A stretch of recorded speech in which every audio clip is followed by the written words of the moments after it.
my first thought was, wow, that's a pretty cool idea. It may fall flat on its face, but at least they're trying something different to sort of try to compete. As a taxpayer in that community, he wasn't too thrilled with it. Okay, so maybe they didn't do enough to align community support. I don't know what the initial thing was, but it was just really interesting to see my reaction to that and his reaction to that. Again, I'm this crazy, entrepreneurial type that's always an optimist, but we have to risk, and that's hard to get your community to actually risk and take those chances to make something different than what's happening now. But it does require risk. I'll give you one other story about that. So this was an international group of people talking about entrepreneurship. And for any of you that have looked out in the international community, there's a number of economies that, national economies, where they're really betting on innovation, no more so than Israel. Okay? So this guy from Israel that worked at the federal level, he's in the federal government, and we were talking about investment. And he said, well, we should be investing public dollars into these ideas because it's too risky to put out to the private sector. So, yeah, exactly. Anybody in the U.S., except for maybe me and a few others, they're like, whoa, I don't want my tax dollars invested in this crazy idea, right? But their idea is, well, if we're going to distribute risk, that's probably the best place to do it, right? Okay, so getting back to this broadband discussion, which is very exciting to me. Roberto stole a little bit of my thunder because he touched on this, but that's great because someone way smarter than me is actually aligned with my crazy idea. But the internet and high-speed access, it's creating opportunities like we've never had before in rural communities, right? We have access to information, we have access to customers, we have global communication. We can talk to anybody, probably see them on a screen, right, in the world, okay? I did a project in North Africa, and we would do Skype calls. And aside from the time difference, it really wasn't that difficult, okay? And when you can see each other, it also makes communication, particularly when English is actually a second, third language for them, it makes it a lot easier. But we do have global communication. This one is really interesting to me. It's creating identifiable niche markets, okay? Maybe because my dad told me when I was a kid growing up on a farm and I didn't have my penknife with me, it's like all good farmers have a knife, but I love folding knives. So I've gotten involved with this community of people that make knives. Well, that was sort of a solo pursuit, and I could not explore that. There's a whole group of people you can get with on the internet that are trading these things, selling these things, okay? And anything that you're interested in, you can find other people that are interested as well. It used to be, to grow a company, you would have to start maybe locally, regionally, expand out, maybe international. You can have a little company where you make something, identify a niche market, and you can sell globally now. And it can happen from anywhere. Because of the second thing, fast shipping. So my brother was as well. Back in the 70s, my younger brother and I got into skateboarding. Well, because I lived in rural Appalachia, to get a skateboard was a mail order process. And for any of you that grew up at that time in mail order, what was it? 4 to 6 weeks. If you're lucky, right? Now, we can order something and have it same day, right? We can do that from here. So that's the other thing, ability to ship products anywhere fast. Perfect time. See? Done.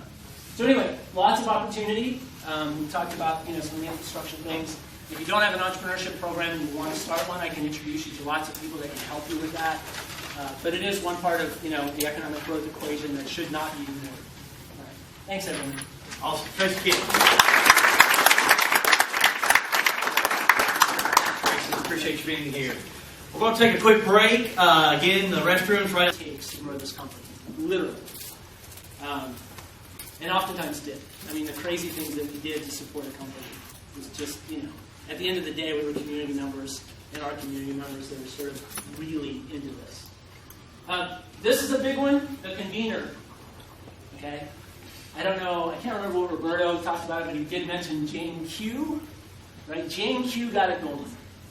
In every community that I've seen where the entrepreneur support ecosystem really got off the ground, there was a champion.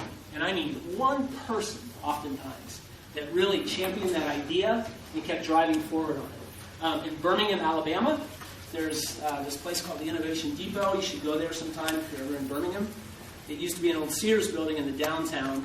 When you walk in there, there's this sort of parade of people coming in there, vetting their ideas with the team that's there. They also house all these companies. Susan Matlock, who's retired a few years ago, she started that, and she jokingly said, it was easy, it just took 20 years. So, but she was a convener. She had this idea, she's from there, she loves the community, and now there's a lot of people involved with that, but I knew her 15 years ago, and it was just her. It really was. I mean, she's really good at pulling in other people. But you need a convener, you need a champion for any of these things. So, if you're interested in this, maybe you could be the champion within your community. Or identify someone else that's, kind of crazy, optimistic, and passionate to do it. A place to convene. So I'm going to get into this a little bit later. But, within communities, you've got, and ecosystems are just messy. Anybody that's ever studied ecosystems, I looked at them, they're just messy.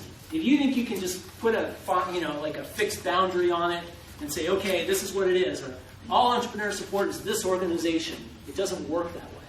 There's people spread out throughout your community that are passionate about this and are willing to put some energy into it, but they're messy.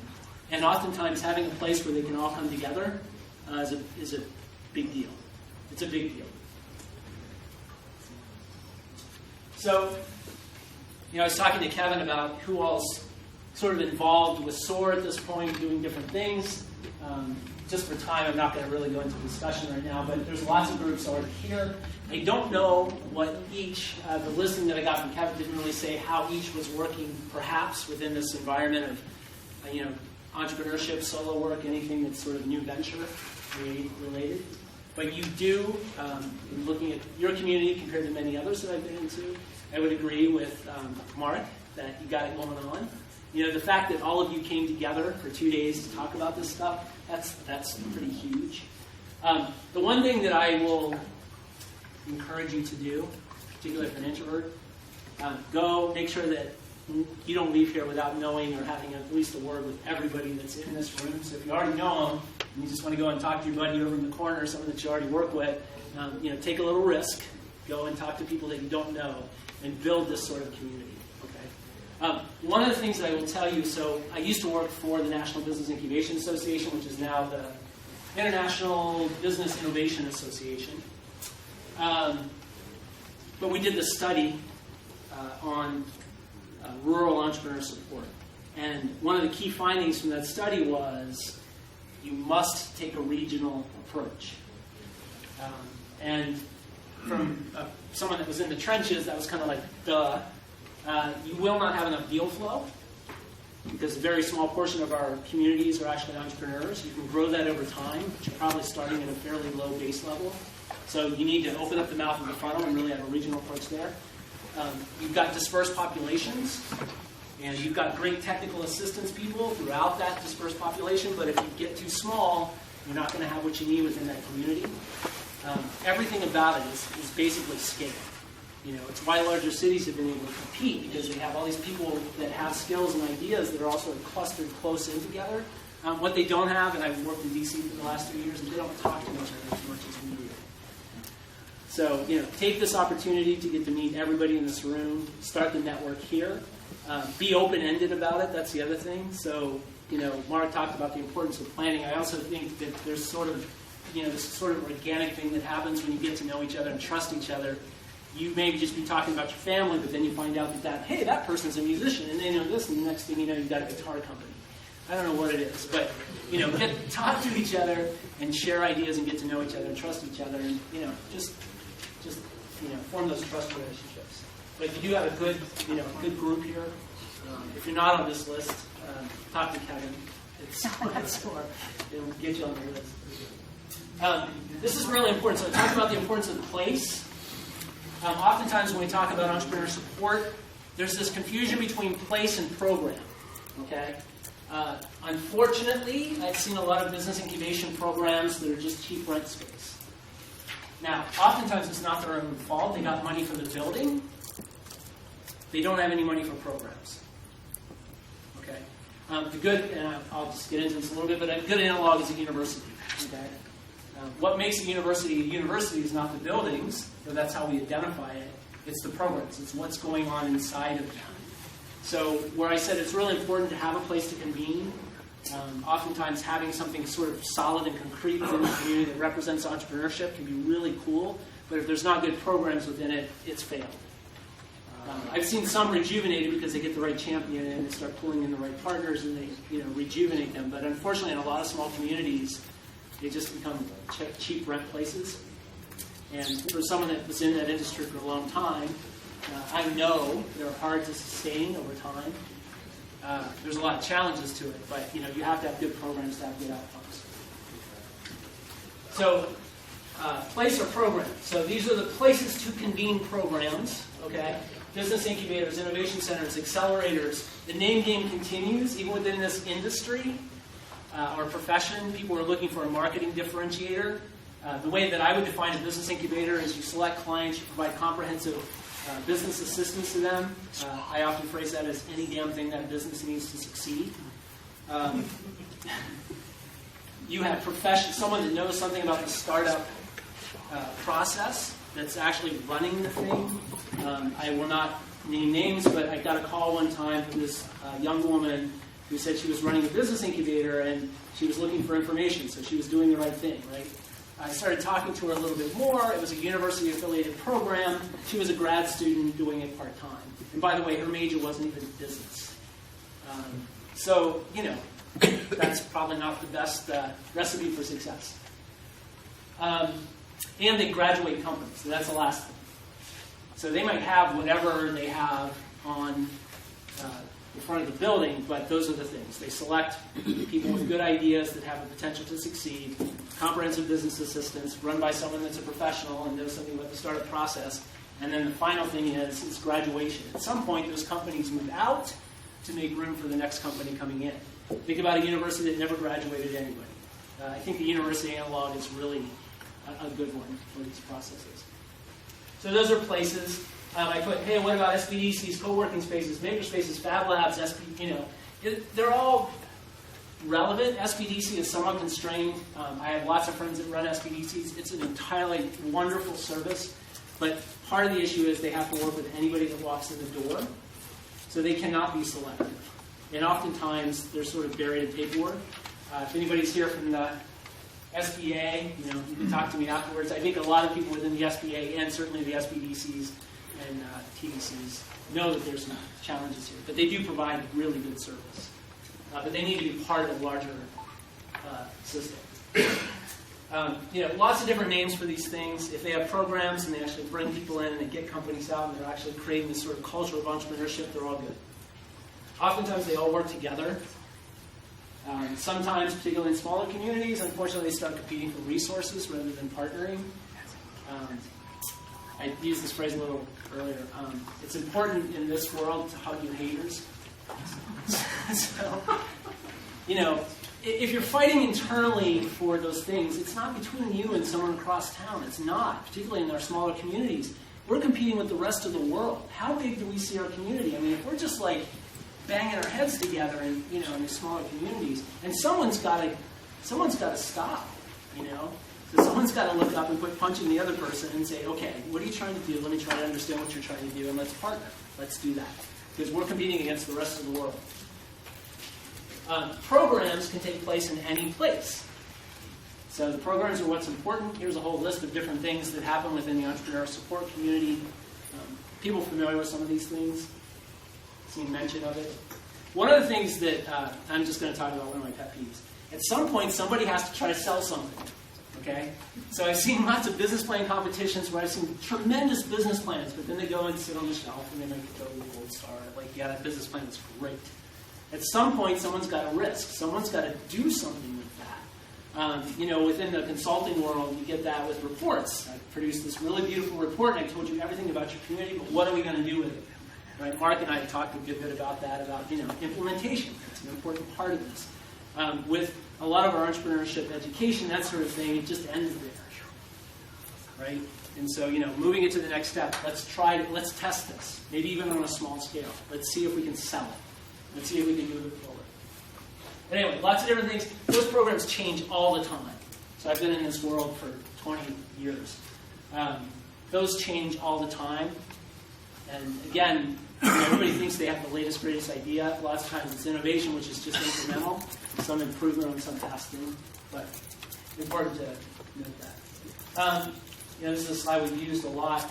You can sort of segment it, but I think that within the ecosystem, all these things sort of fit together, and oftentimes, like you could have an incubator that's running a seed accelerator program, a co-working space, and perhaps even a maker space. You can have a maker space that has some co-working space in it. All these things are somewhat interchangeable, and they can all be housed within the same thing. In fact, one of my slides coming up is like, if you start to segment this too much, you run into problems. Because the world changes too rapidly. So again, places without programs don't work. That's a closed university. If you get on the internet, you can find lots of pictures of beautiful old spaces where people convened at one point or another, and nobody goes there anymore.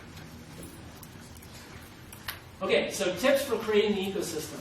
This came from a study that was done a little while ago through the Kauffman Foundation. I like it. Not everything that Kauffman does do I like, but I like this.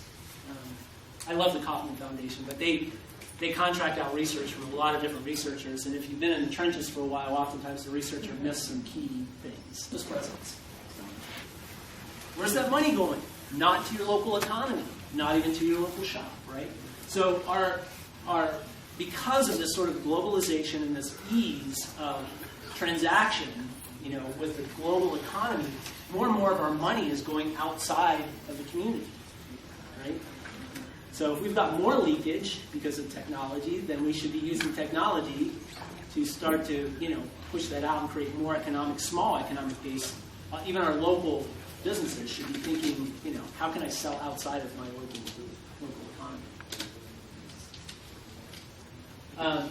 This just shows some of the players or sort of the pieces of the entrepreneurial ecosystem. I'm going to go over this pretty quickly, but most of these I think, it's a different way of saying what I think has been said before, so I'm not going to spend a lot of time on there. So let me get right into what do entrepreneurs need. This is just a short list, but they need mentoring, they need advice. You can call it technical assistance, whatever you want. When I had my was selling game software, right? So, just people telling me what that was and how I could sell and all of that was critically important. When I ran the business incubator, oftentimes I would say I didn't have the answers because lots of the people that I was working with, they were working in an industry I knew nothing about. I was a facilitator. What I did is I found people that knew something about what they were doing. We started one of the first food programs in the country, sort of value add. And we needed food scientists because we had these people who were creating like pies, but they wanted to sell those pies somewhere else. Well, how do you increase the shelf life of that pie? How do you mass produce that pie? So we had to get food scientists. There were none in our local community, so we just had to start searching for that. But if you're going to have entrepreneurship in your community, they need somebody to reach out to. And by the way, there has to be trust relationships there. So you can Google things pretty quickly, but this is actually a business relationship. You will find, or executives, people that do want help, that oftentimes won't charge any money for that. People in universities that have a ton of technical skill, oftentimes they'll do pro bono work to help out with their local economy and local business. So there are technical advisors and assistants out there, and they don't cost money, but they do take someone to create a connection there. Network linkages and connections, incredibly important, goes back to the technical assistance part. I'm going to talk a little bit about a convener a little bit later here. But access to market and customers, this is where broadband and that sort of thing comes in. I'm going to talk a little bit about that. But rural communities can now connect with customers in a way that they never could before, ever, in the history of humankind. And I think that that's critically important and also an opportunity for us. Access to capital. This is a big one. So if you talk to people within the capital world, they will say, we can't find good deals. And if you talk to entrepreneurs, they tell you, we can't find money. Both are true. So we used to, the most, oftentimes in entrepreneurship, you'll hear lots of talk, the Shark Tank thing. So you hear about equity capital. And all the time that I was running the incubator, we only had 2 companies, and we put a lot of companies through our program. Only 2 that were ready for equity investment. The cheapest money that an entrepreneur can get is debt. That's the cheapest money that an entrepreneur can get. And I'm not going to go into that too much, but you're selling a part of your company for that equity. And oftentimes in a little community, the biggest, I would shake anytime one of the companies got equity investment, because that means probably within 3 to 5 years there was going to be a merger or acquisition, and unless we fought really hard, they were going to either disappear, get absorbed into another company, or move wherever the investors are. So for a lot of our small communities, it's great. You can't hold a company back, but it's also a little edgy. And those conversations need to happen up front. Here's the problem with debt. Because of banking regulation and aggregation within the banking community, we have fewer and fewer local and regional banks. And that's a problem for our small communities. Why? Because your local bankers were members of your community. They would take some risks, and they did with our clients within our incubator, that a larger bank wouldn't take. A larger bank would just look at the numbers, and they'd be like, not going to, So while local and regional banks are mandated to put some money back into the community, within the entrepreneurial community, we've got some real problems with access to capital right now. And if you hear angel investors talk about this, there are local high-worth individuals that I talked about, people that want to put back into the community, and lots of them are forming local angel groups to try to make sure that money is there for those opportunities or those things that are identified, by a local entrepreneur. The other thing that they need is community support for calculated risk-taking. Okay? This is a cultural shift, and it's something that's going to have to change in our communities if we're going to want to compete. One of the quotes that Roberto put up, about I just discovered by Edison, that said, I just discovered 100,000 things that didn't work. When you start a company, it's much like a science experiment. You formed a hypothesis, you think you've got a market, you think you've got a solution to a problem for that market, and then you test it. And oftentimes it fails. I've done a lot of talks on entrepreneurship outside of the United States, and oftentimes we are still the gold standard, by the way. I mean, from outside of the United States, we are still the gold standard for entrepreneurship. Okay? In their minds, we still do it better than anybody. There's some other countries that are catching up with us. But when they ask me, what's the one thing that you guys have there that we don't have here? And often, you got to be very careful, because I don't know their environment. I don't know sort of their culture. I don't know any of those things. So for me to go in there and say, tell them what to do, doesn't really work. The local community needs to figure that out. I can only tell them what we do. But the one thing that I did identify, and I've said again and again and again, is it's okay to fail here. In our incubator, if we had an entrepreneur that came in, they had one business that failed, that was a good thing, because they learned something from that. It was an experiment, and now they know that one of 100,000 things they shouldn't do, right?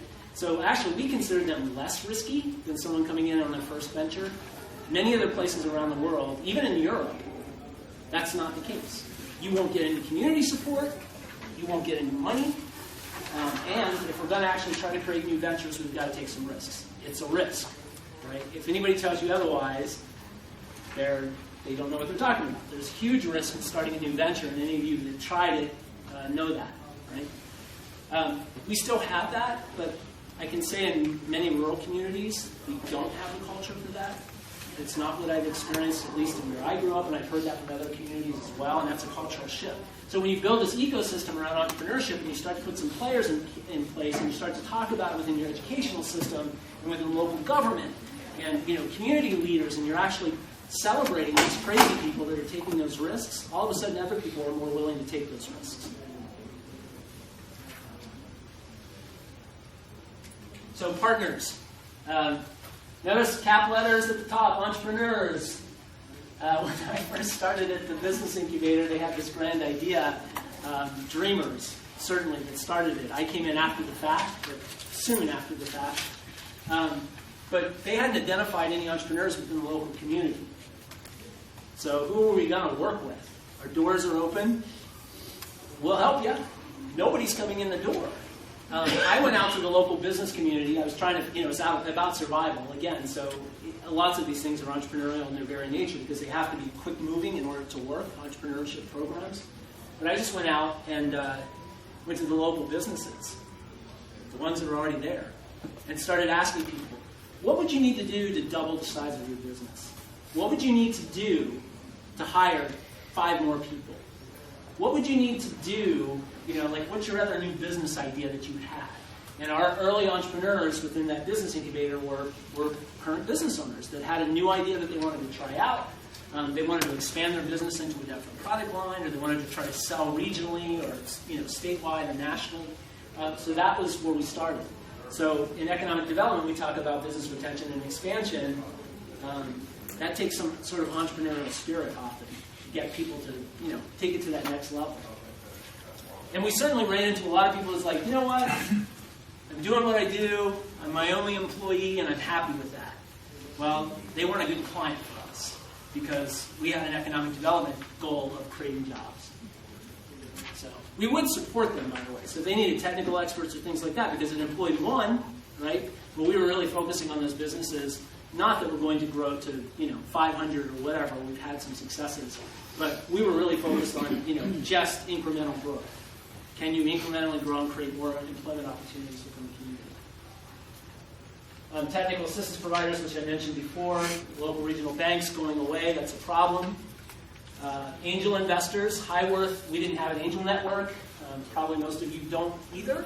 But you do have high worth individuals within your community that are willing to invest in someone's good idea. They're there. So early on, a lot of these were just one-offs. And we had one gentleman who wants to be anonymous, but he was putting in $25,000 tranches into new businesses, asking nothing in return. He was not taking an equity position. All he wanted to know is that it was a well-vetted idea and that there was good support around that idea. So that's all he wanted. I'm just, I'm at the end of my career. I've made some money. I want to put it back into the community. Professional services, all of these things. Yeah.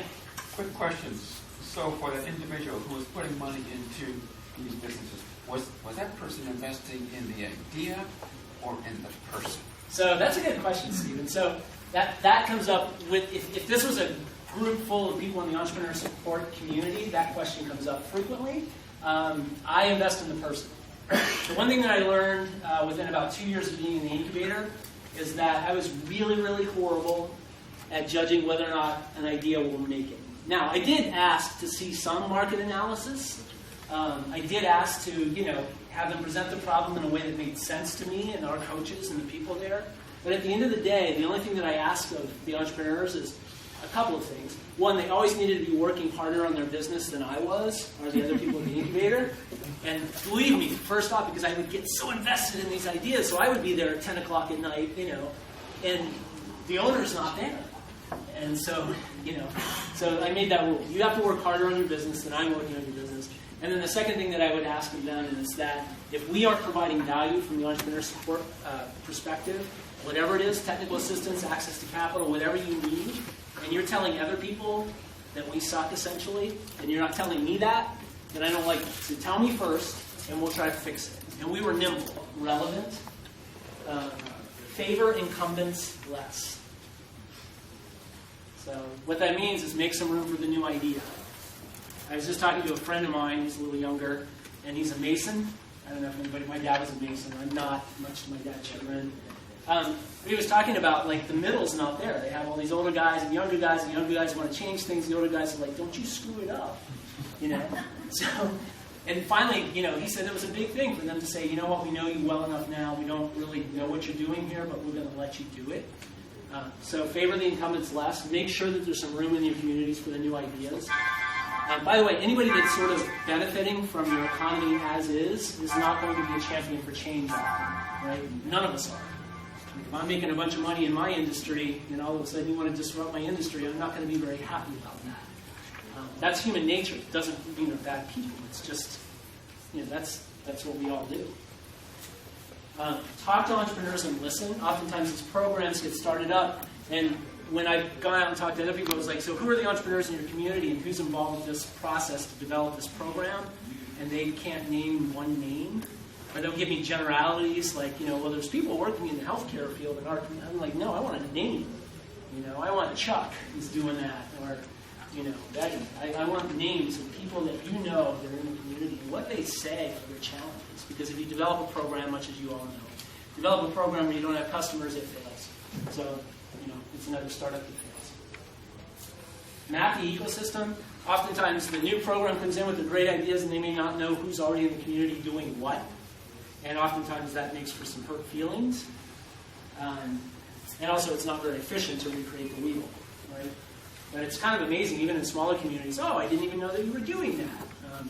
I know ARC is helping fund this, and I won't talk about the community, but the ARC has this sort of macro view of what's going on around the country, and it's funny to watch them introduce people that probably ought to know each other within the same state, but before they convene it from the national level, because they've talked to both groups and realized neither one has talked together. So oftentimes someone outside of the community knows your community a little better than you do. And so, use those resources, make sure you map the ecosystem. What's already there, what's working, what could you improve on? Beware artificially segmenting your community strategy. So we've talked, we touched on sort of this cluster approach. Within entrepreneurship, there's a lot of talk about that. We had that talk within my incubator, and we decided to be more agnostic about types of businesses. We saw some resource opportunities. So we had a lot of people that were working in food, but they were just selling the food at the farmer's market. They weren't adding any value. So what if we could get them to can it, package it, sell it outside the region? If any of you want to do that, it's a hard road. Food's regulated. Storage and distribution is difficult. Getting shelf space is difficult. So it's hard. But a lot of rural communities are interested in that. Value-add wood products. So that's the other one that we looked into. Most of the wood in our region, hardwood, was being shipped out as pallets or raw logs outside of the area. There's not much value add. So what if we can get people to make furniture? One of the companies that we launched, unfortunately, moved to Boise, and still friends with the CEO. Hate him every day for this. We're friends, but I hate him. But he had a family there, and it's just. But anyway, it was after the Americans with Disabilities Act passed, and we're like, all these institutions are scrambling around to be more accommodating, and so we created a company that made tables and cabinets and things that moved up and down to accommodate people with these chairs. Okay, so look for an opportunity. We've got a bunch of raw wood. It's going out acres. But anyway, you have resources within your own local communities, sustainable resources that you can tap into and create some value. All right? But if you artificially segment too much, you sort of miss those. Sometimes there's these weird combinations that happen that you may miss as well. Again, capitalize on crisis. Anytime that there's some disruption, I'm still blessed enough to have my parents that are both in their late 80s, love them dearly. My dad, he's like, I don't know what this world's coming to. And I was like, didn't your dad say the same thing to you? He's like, well, yeah. And probably his dad did it too. And I often say, we can either complain about what's happening around us, that just makes us an old curmudgeon, or we can adapt. Okay? Entrepreneurs in any sort of crisis, if you've met an entrepreneur, because they're like, hey, this is happening, that creates this market opportunity. Okay, most of us don't look at it that way. We're like, oh, what are we going to do next? But capitalize on that crisis. There's some disruption. Right now we have technology disruption happening. Right? That's creating opportunities, and there's lots of people cashing in on that. It can be us. It can be us. So let me give you a quick case study. This is Athens, Ohio. Anybody been there? Okay, a few people. The guy at the front desk is from Ravenswood, which is right down the road, so he saw that I was from Athens, and I started explaining Athens. He was like, yeah, I've been there. And it's always shocking to me that anybody's been there. It's the home to Ohio University Bobcats, not the Ohio State Buckeyes. Don't like the Buckeyes. Neither way. I was involved with the first thing listed there, which is AceNet. We started out as this group, this is before me, they started out as this group called Worker-Owned Network. And it started from a local restaurant who the owner just up and left. And the workers showed up one day and there was the restaurant with no owner. So this group got together and said, hey, what if we bought it? So they didn't know how to structure themselves. The sort of brainchild behind a lot of what AceNet did, her name is June Holly. She lives down the street from me. She's a mad scientist. I used to get to work there in the morning, and she would be the first one there. Her car door would be open, and there'd be paper strewn from her car clear into the place because she was so like whatever her next idea was. And we were trying to put some structure around that. Again, these crazy people can create real opportunities in your community. I say that lovingly, by the way. But anyway, we wanted a shorter name, something that really meant what we were doing, so we came up with Appalachian Center for Economic Networks. I just further one more name. But anyway, started one of the first food programs there. They primarily work with food businesses now. I was just talking to a friend of mine that moved to DC years ago, and she said, the work that we did there in the early days is what I'm most proud of. And lots of risk, lots of failure, but we were trying something new. And then there's the Ohio University Innovation Center, one of the first business incubators that's university affiliated, still there. That's a picture of it. I was on the design team for that building. Really interesting project. Also within the state of Ohio, they have Third Frontier. What do you guys have in terms of in Kentucky? I know you've got a program for investing in companies. Don't you at the state level? I'm positive of it. Kentucky Innovation Network? Yeah. But, it's to incentivize private investment and that sort of thing. That's important. That's our access to capital. Community that talks about entrepreneurship. It's really funny. So for many of us, since we're talking a little bit about broadband here, when I first came back to Athens, internet connectivity was, it's before the World Wide Web. But internet connectivity, we deemed that was important, but no one was really moving on it. So a bunch of us got together through the university. The university's helping purchase a server. The university agreed to house it. And we started one of the first free nets, dial-up access. I was surprised that server was still running, at least 6 months ago, because this professor was retiring and it was sitting in the back of his office, still plugged in and still running. So you could go and get a dial-up access through the server at the university at that point. But again, not a lot of capital, just some interested people that wanted to try to provide some internet access. But we talk a lot about entrepreneurship there. People that have been in it for a long time, we know how long it took to get to where we are. Newer people think it's always been there, and that's kind of cool. Right? They don't know any other thing. Some of the successes we've had, diagnostic hybrids. A lot of these took a long time to get to success through many iterations. The bird flu was really good for diagnostic hybrids because they made test kits.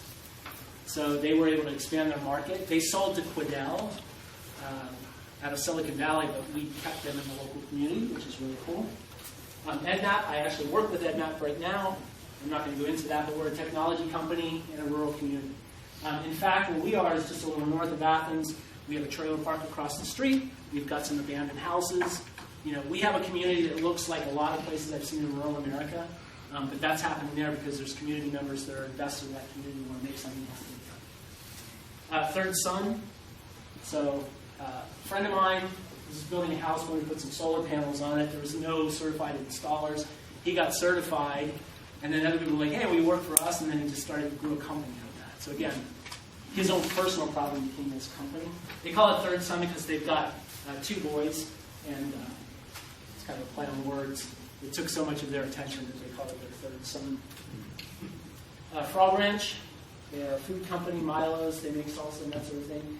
We've got breweries in our town. It's sort of starting to create some buzz. In fact, we just connected our bike path, an old rail trail project, and so now you can ride bikes to our breweries, so people come from the northern part of the state down into our beautiful foothills and ride around with beers. But again, lots of successes that have come out of that. That's where all the job growth is. The university is the biggest employer in the place, but there's all of this sort of activity. It's taken a long time to grow, but now they are locally, they're locally owned companies that are employing a lot of people.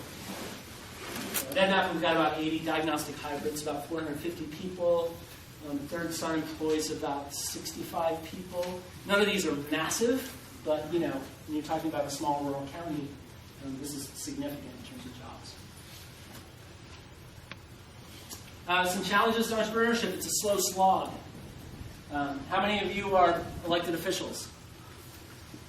Okay, we've got a few. It's difficult for you to sustain energy over time in some of these programs, right? So you need a big success within your tenure. So oftentimes I joke within economic development, we've got to make something happen in 2, 4, or 6 years.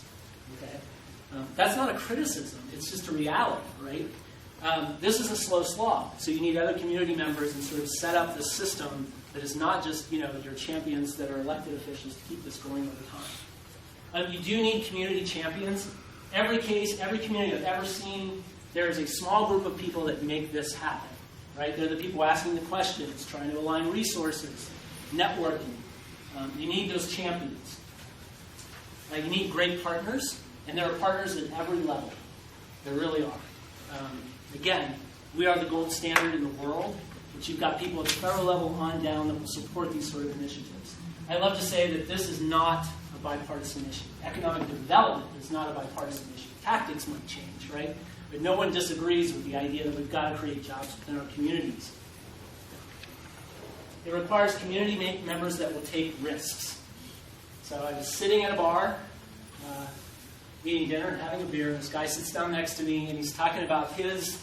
That's Mark, prior to talking about this project, coming here and talking today, and I was joking that Kevin probably should have known, because Mark and I get on the phone and we start talking about this stuff, and we're both so energized by all of this information and talking about these things. So, Mark going a little long there, I'm going to try to get you back on the schedule, but they may have to give me the hope too as we talk about this. So while he's getting that set up, let me just tell you a little bit about myself. So I grew up in southeast Ohio, which is Appalachia. The rest of the state, we're a little different than the rest of the state of Ohio. We actually have hills there, and that's what I mean. Went off to California. Many of you that grew up around here, you have what I have, which is a sense of family and place. And we'll be talking about that a little bit at lunch. And so, when we're looking at our economies in a lot of our rural communities, our kids are moving away because they need to get jobs. And if they had a chance, they would come back. And I remember when I came back from California to my community, I started working with a business incubator that was just starting up. And I remember in the interview I said, I know I can make money for people that already have money. I want to make money for people that don't have money. And so I've been energized by this work for this long. And Mark told that very poignant story, about going into a community and really feeling the need to help and talking about the brain chemistry of that. And I'm just as energized by that. It's why I do this. I'm a crazy optimist. So you should know that right up front. And the reason that I say that I'm an optimist, or I want to be an optimist, and I want all you to be optimists, is because if you don't put any energy into anything, then it will not happen. Right? So if you don't believe something can happen, it won't happen because you're not going to put any energy into it. And as Mark said, we've got a crisis here. Technology is creating mass disruption in terms of our economies, and we feel it the most in our rural communities. The types of jobs that our parents had growing up were not there for us for a large extent. And that's continuing on. But the good news is, and the reason that this is pretty exciting about talking about broadband and the effect of that, and Roberto talked a little bit about it, and Mark did as well, but there are tremendous new opportunities in communities, because you can be anywhere now and create value in the global economy.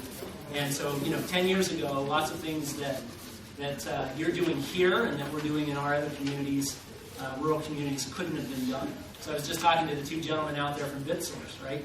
What they do, they can sell anywhere, because we've got technology now that allows them to do that. And we couldn't do that many moons ago. Not that many moons ago, actually. All right, so is my presentation up here? It is, okay. I got to figure out how to work this thing. Just quickly, a little bit about me. I'm not the big brain like Roberto and Mark. I fly by the seat of my pants a lot, and then I look to them to sort of validate my crazy ideas. And luckily, so far, they're validated. My background is in technology. That's my first love. Even today, even though I've been in management for a long time, I still like to code. Still like to do those things. And that opportunity came in Little Roar High School because a teacher that they brought in actually bought computers for our little school, and I couldn't get out of that room. This is back in the 80s. And it certainly prepared me for a lot of career opportunities that, I wouldn't have had. But I grew up in a really small community. So that's my background. When I moved back, I worked for a business incubator. I didn't know what a business incubator was. Many of you might not. You can talk to me about that. But I'll touch on it. But I was working with little technology companies when I moved back to Southeast Ohio, national, after I moved back from California. And some of the local entrepreneurs were consulting with me. And then I got a call from the incubator one day, and they said, hey, all these people know you. Would you be interested in working with us? And I said, who are you? And then like 2 years later, I was running that program. So I got into the sort of economic development and entrepreneur support part, and out of the entrepreneurial part in sort of this really organic way. I've often said I don't have a plan. I just go where I feel like I can add value and that I'm interested. And that's sort of the nature of entrepreneurs, I think, in general. So anyway, let's talk a little bit about entrepreneurial ecosystems. And I'm going to take a cue from Roberto and ask you guys questions so we're on the same page here. So first of all, what's an ecosystem? I mean, we all talk about it all the time, right? What is it?